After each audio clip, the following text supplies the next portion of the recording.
ตแคว้นแดนนี้มีสื่อเหลือไกลแสนงามอุดมวิไลโอ้เมืองเวียงไสประวัติศาสตร์แว่นแยงใสสองเมืองมีละสนแห่งศาสตร์ผู้นำที่แสนสลาดใส่ลีภัยในปางสงครามเวียงใสวันนี้สุขสมห่มเย็นก็ย้อนอดีตนั้นเป็นฐานที่มั่นของท่านผู้น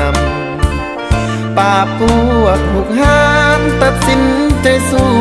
สร้างวีรกรรมอาศัยอยู่ป่าและทำเต้าโฮมป่าซาสู้จนมีไสวันนี้เวียงใสเป็นแสงดังดวงดาราเหมือนดังจันทราและเพชรเม็ดงามที่เมืองใสคือ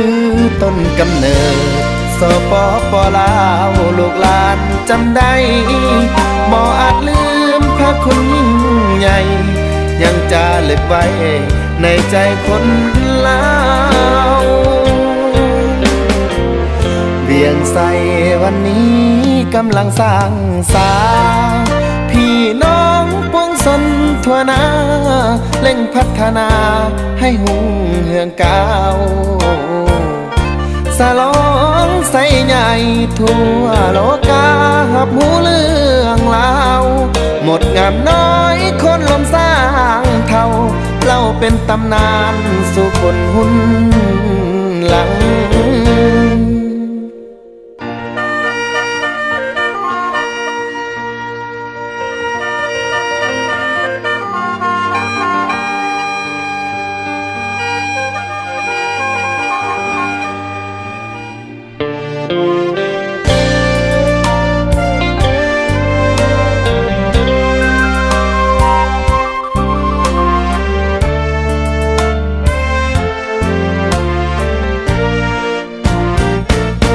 วันนี้เวียงใส